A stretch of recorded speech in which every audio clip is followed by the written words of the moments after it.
Bonjour, chers bien-aimés. Je vous salue tous dans le merveilleux nom de Jésus. Je sais que vous êtes un peuple béni parce que tous ceux qui passent ici vous encouragent.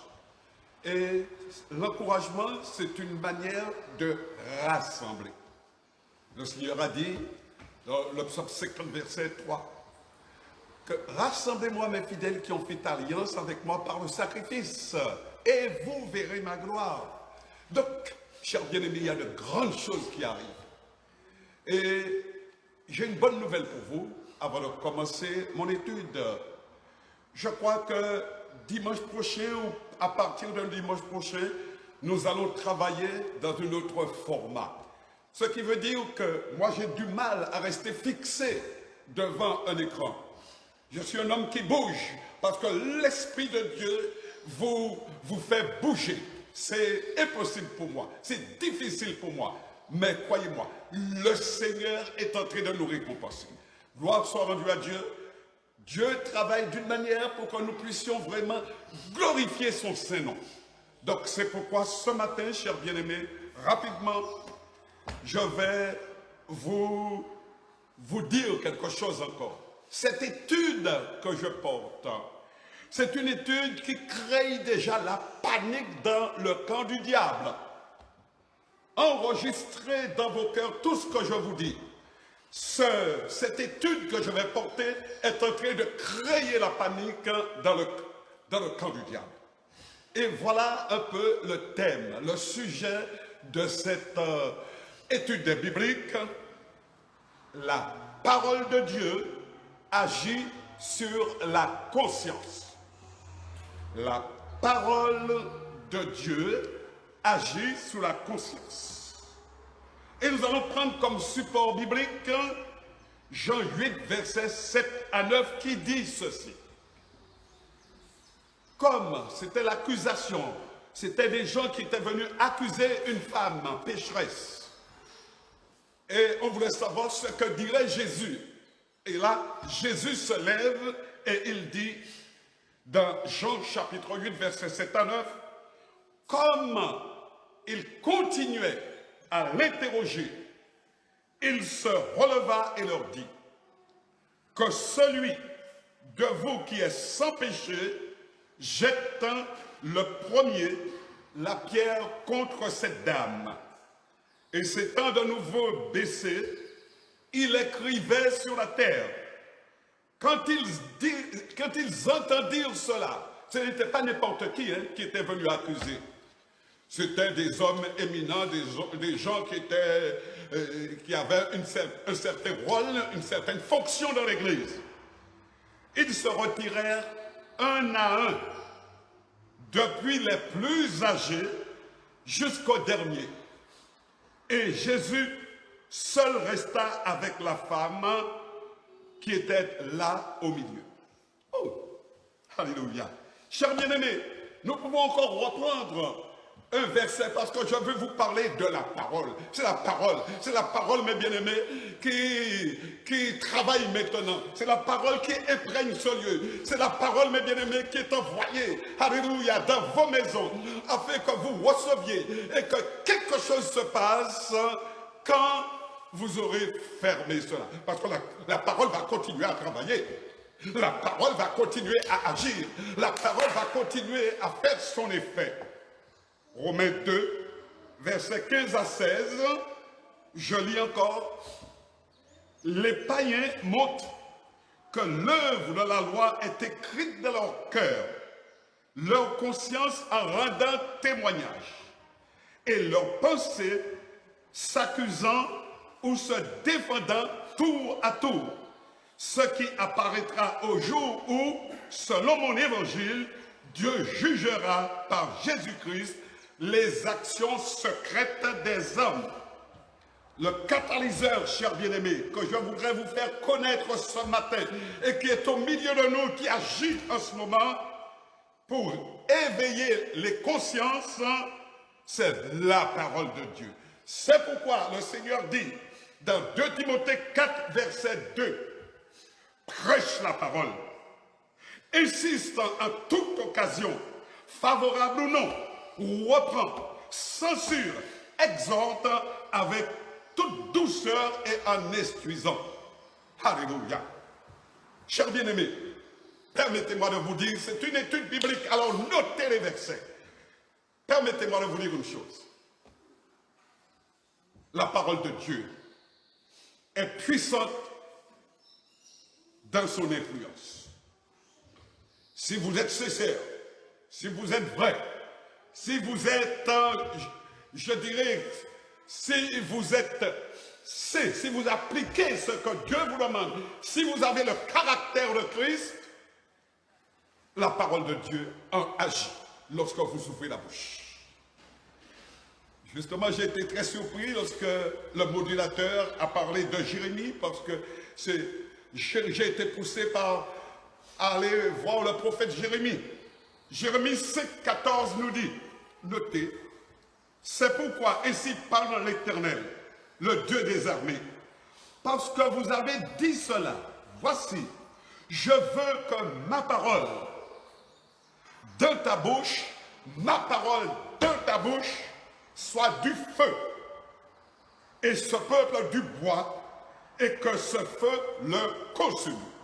Lorsque vous êtes dans la parole, lorsque vous êtes dans la volonté de Dieu, lorsque vous plaisez à Dieu, la parole, mes bien-aimés, agit sur n'importe qui. La parole agit sur une pierre, et la pierre a donné de l'eau. Alléluia. Donc, la parole de Dieu, mes bien-aimés, fait enfanter les biches. La parole de Dieu crée des nations. La parole de Dieu libère, chers bien-aimés. Dans Jérémie 23, verset 29, il est écrit, « Ma parole n'est-elle pas comme un feu, dit l'Éternel, et comme un marteau qui brise le roc ?» Nous avons besoin, mes bien-aimés, vraiment de comprendre ce qu'est la conscience. La conscience, c'est quelque chose qu'on ne voit pas. C'est quelque chose qui n'est pas palpable, mais c'est quelque chose qui existe. Et je vais vous expliquer un peu comment travaille le catalyseur, la parole de Dieu, pour nous faire souvenir des choses peut-être qu'on a plaisir à oublier. Mais le Seigneur veut que nous puissions retrouver cela, nous souvenir de tout cela, afin que nous puissions, mes bien-aimés, être guéris, afin que nous puissions être délivrés, afin que nous puissions vraiment nous préparer à entrer dans le royaume de Dieu. La conscience est la faculté de recevoir au plus profond de son être la connaissance directe, immédiate de la vérité. Genèse 2, 7. L'Éternel, Dieu, forma l'homme de la poussière de la terre. Il souffla dans ses narines un souffle de vie et l'homme devint un être vivant. Rappelez-vous, chers bien-aimés, rappelez-vous cela, que si l'Esprit de Dieu n'est pas en vous, si vous vous êtes débarrassé de l'Esprit de Dieu, vous êtes simplement, je dirais, un malade. Vous êtes simplement, mes bien-aimés, un robot. Merci Seigneur. Un robot. Vous n'avez pas d'âme, vous n'avez pas de conscience, vous n'avez pas vraiment ce qu'il faut pour vous déclarer comme étant de Dieu. L'Éternel Dieu, je reprends ce verset qui est très important, que je n'aurai pas le temps de développer. Alléluia. L'Éternel Dieu forma l'homme de la poussière de la terre. Il souffla dans ses narines un souffle de vie et l'homme devint un être vivant.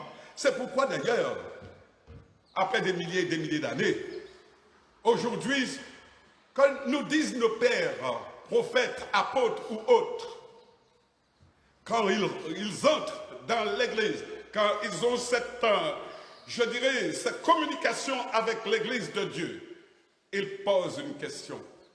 Avez-vous reçu le Saint-Esprit quand vous avez cru?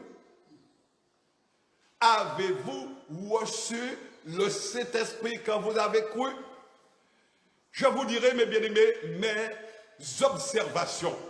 Je vois qu'il y a beaucoup de confusion, de troubles dans les églises, simplement parce qu'ils n'ont pas reçu l'Esprit, alléluia, qui leur permette d'avoir le discernement. Parce que la loi, elle est inscrite dans nos cœurs, mes bien-aimés. Dieu n'est pas venu pour abolir, Jésus n'est pas venu pour abolir la loi, mais au contraire pour renforcer, pour montrer comment nous pouvions vraiment avancer avec la parole de Dieu. Chers bien-aimés, dans Jean 4, 14, verset 6, Jésus dit, « Je suis le chemin, je suis la vérité et la vie. Nul ne vient au Père que par moi. » Donc nous avons vraiment un modèle pour vraiment orienter notre vie. Un modèle pour que nous puissions, mes bien-aimés, ne pas faire de fausses routes. C'est pourquoi écoutez-le. Écoutez-le. Écoutez sa voix. Mettez en pratique sa voix, sa parole. Alléluia. Ne vous bornez pas simplement à écouter, mais mettez en pratique. Mettez en pratique. Mettez en pratique. Et c'est ça qui fait la différence entre un chrétien, je dirais, né de nouveau, et un chrétien qui est simplement un chrétien du dimanche. Le chrétien qui est rempli de, je dirais, de la vie de Christ. Christ en vous. La gloire de Dieu est en vous. Il y a un changement. Il y a vraiment une différence. Et c'est pourquoi, alléluia, l'apôtre Paul dit dans le livre de Romains, la création attend avec un ardent désir la révélation des fils de Dieu. La révélation, c'est quoi? C'est-à-dire le témoignage des valeurs de Christ en nous. Qu'est-ce qui fait, mes bien-aimés, que vous êtes du royaume de Dieu? Je ne parle pas d'une église ou autre, hein, mais nous montons un peu plus haut. Je dirais simplement, qu'est-ce qui fait que nous sommes des ambassadeurs de Christ? Qu'est-ce qui fait que nous ne sommes pas comme les autres hommes? Le témoignage. Le témoignage. Là où vous êtes, dites Amen. Là où vous êtes, dites Amen. Oui, je vois que beaucoup de gens sont d'accord avec moi. Que vous soyez d'accord ou pas d'accord, la conscience est en train de vous parler. Parce qu'après cette étude biblique, il y aura beaucoup de confessions. Il y aura beaucoup de changements. La conscience permet à l'être humain de discerner ce qui est bien ou ce qui est mal. Mais aussi celle de savoir où nous en sommes par rapport à cela. Qu'est-ce que vous transmet votre conscience par rapport à cette étude biblique? Est-ce que vous vous sentez à l'aise? Ou bien vous sentez que vous avez un travail à faire, ou que vous avez vraiment à vous lever et à vous mettre en marche pour que vous puissiez plaire à Dieu? Quelle est votre position à l'heure actuelle? Alléluia. Quand les païens qui n'ont point la loi font naturellement ce qui est prescrit, ce que prescrit la loi, ils sont eux qui n'ont pas la loi, une loi pour eux-mêmes. Ils montrent que l'œuvre de la loi est inscrite dans leur cœur. Lorsque Moïse a parlé des 10 commandements, ces 10 commandements, mes bien-aimés, alléluia, étaient déjà inscrits dans leur cœur. Alléluia. Mon âme pleure devant, je dirais, les différences des chrétiens. Parce que vous prêchez la parole, ils les entendent, mais ça ne change pas leur vie. Leur conception, tu peux parler, alléluia, mais ce n'est pas moi que tu vas ébranler. Oh! Et c'est pourquoi nous voyons 30 ans de désordre. C'est pourquoi le Seigneur n'est pas content. Mais je rends grâce à Dieu parce qu'il a dit, j'ai besoin d'hommes qui se lèvent pour prêcher ma parole. Vous ne serez pas aimés. Vous aurez des persécutions. Mais tenez bon. J'ai tenu bon, vous vaincrez. Chers bien-aimés, nous pouvons affirmer que la conscience est une partie intrinsèque de notre nature, voulue et créée par Dieu lui-même. Alléluia, c'est extraordinaire. Extraordinaire. Et vous qui m'écoutez, après plus de 30 ans de ministère, je me suis posé la question me disant, est-ce que je n'aurais pas peut-être quelque chose qui est enfoui dans mon cœur et qui ne m'a pas encore été révélé? Et j'ai prié le Seigneur. J'ai dit, Seigneur, fais-moi connaître ce qui est caché dans mon cœur, mais que toi, tu connais. Et le Seigneur m'a envoyé vers la parole de Dieu. David, l'étude de Caïn, que nous finissons avec ça. David, face à sa conscience, Dieu a envoyé un prophète visiter son serviteur David. Dieu souvent utilise une stratégie pour réveiller notre conscience. Parce qu'on préfère ne pas bouger, etc. et tout. Ça, c'est de l'hypocrisie. Vous qui m'écoutez, vous savez qu'il y a quelque chose et que vous essayez de cacher. Ce n'est pas bien. Ce n'est pas une attitude qui va vous emmener au ciel. Au contraire, priez, jeûnez, criez à Dieu. Seigneur, montre-moi. Seigneur, montre-moi. Seigneur, révèle-moi. En écoutant cette histoire, chers bien-aimés, voilà.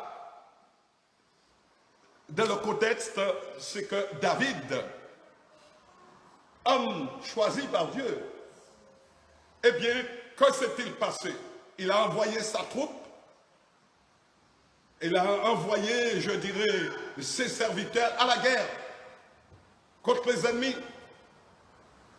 Et il est resté à la maison, il est resté dans son palais.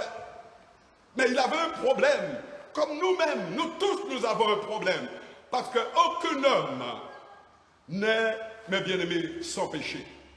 Et il a vu une femme, une belle femme, mais cette femme était mariée. Et son mari se trouvait dans son armée. Cette femme, c'est Bathsheba, et le mari, c'est Uri. Et il a fait venir la femme, il avait tous les doigts. Il a fait venir la femme dans son palais et a couché avec elle. Mais à la suite de ce rapport, elle est tombée enceinte, mes bien-aimés. Dieu sait comment nous attraper. Hein? Je lance une petite parenthèse pour que votre conscience soit éveillée. Le Seigneur a dit, je ne veux pas de relations sexuelles hors mariage. Oh oh! Le Seigneur ne vous condamne pas parce que peut-être que vous ne saviez pas. Vous ne connaissiez pas la parole. Mais maintenant que tu connais la parole, maintenant que le catalyseur, maintenant que l'influence de la parole est lancée, quelle sera ta réaction? Tu vas venir à l'église de la même manière que tu étais, mais tu ne seras pas accepté parce que tu as une décision à prendre. Tu as une décision à prendre. Et je continue, chers bien-aimés, pour terminer. 2 Samuel 12, 5, 7. Lorsque David a entendu le prophète lui raconter une histoire, quelle sera sa réaction? La colère de David s'enflamma violemment contre cet homme et il dit à Nathan, l'Éternel est vivant. L'homme qui a fait ceci mérite la mort. Alléluia. Et il rendra 4 brebis pour avoir commis cette action et pour avoir été sans pitié. Nathan dit à David, tu es cet homme-là.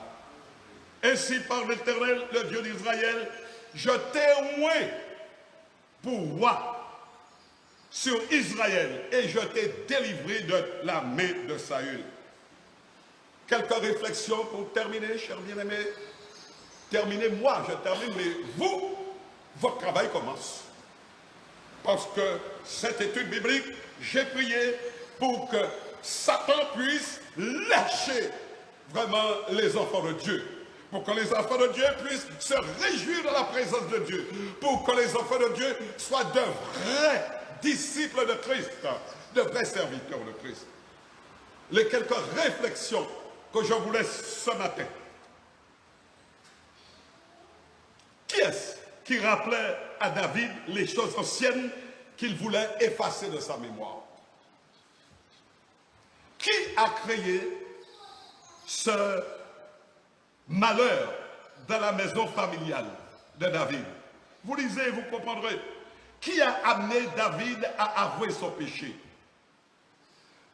Ce que Dieu a reproché à David à cause de son péché, à cause de sa désobéissance, à cause du mensonge, à cause de la méchanceté, voilà ce que dit le Seigneur par la bouche du prophète Nathan. 2 Samuel 12, verset 14. Mais, parce que tu as fait blasphémer les ennemis de l'Éternel en commettant cette action, le fils qui t'est né mourra. C'est l'Esprit de Dieu, mes bien-aimés, qui l'a saisi à partir du jour où Samuel est venu le oindre comme roi. C'est l'Esprit de Dieu. Et c'est pourquoi, chers bien-aimés, je vais m'arrêter là. Ceux qui veulent vraiment connaître la fin de cette étude, je la mettrai sur, je dirais, le LSP, de façon que tout le monde puisse en profiter, parce que le temps maintenant est arrivé. Que Dieu vous garde et que Dieu vous bénisse. Je vous bénis.